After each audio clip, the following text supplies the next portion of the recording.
cot root x. Let y बराबर cot root x differentiate with respect to x dy बट्टे dx d cot root x. अब देखो function का power कितना है, जब फंक्शन का पावर 1 होगा तब क्या करेंगे, एंगल का काम करेंगे। तो d root x into d root x. अब एक रूट का रूल जानो, रूट जब भी रूट के अंदर कुछ भी रहे पूरे का रूट के अंदर का पूरा उतार देना है। तो क्या है, x है तो x उतर गया। अब x पे पावर कितना आ गया 1, तो छोड़ देंगे।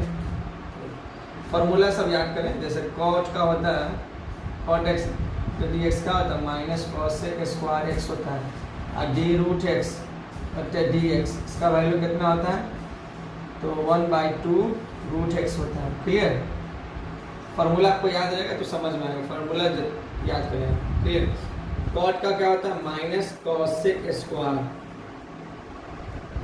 अब अंदर में क्या है, रूट एक्स है तो रूट एक्स आ जाएगा। अब रूट एक्स का क्या होता है 1/2 रूट एक्स, 2 रूट एक्स, तो minus cosec square root x बट्टे 2 रूट एक्स।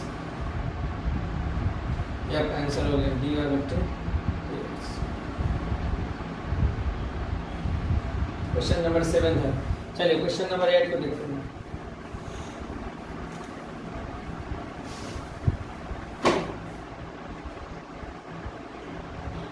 रूट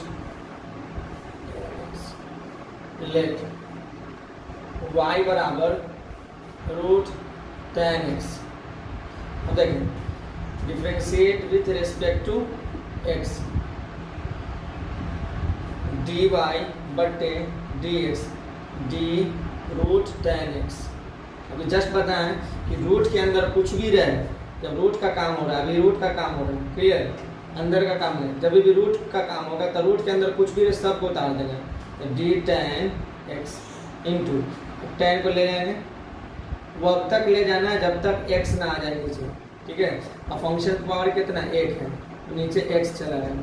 अब देखो तो एंगल, जब फंक्शन का पावर 1 हो तो एंगल का काम करेंगे, तो एंगल क्या x है तो नीचे x लिखा। अगर इस x पे पावर कितना 1 तो यहीं पे छोड़ देंगे, ठीक है। देखो रूट x का फार्मूला क्या होता है 1/2 रूट x, और यहाँ x है तो यहाँ भी x है, उसी तरह यहाँ रूट tan x है तो ये फार्मूला वही बैठेगा 2 root tan x into tan का फार्मूला क्या होता है d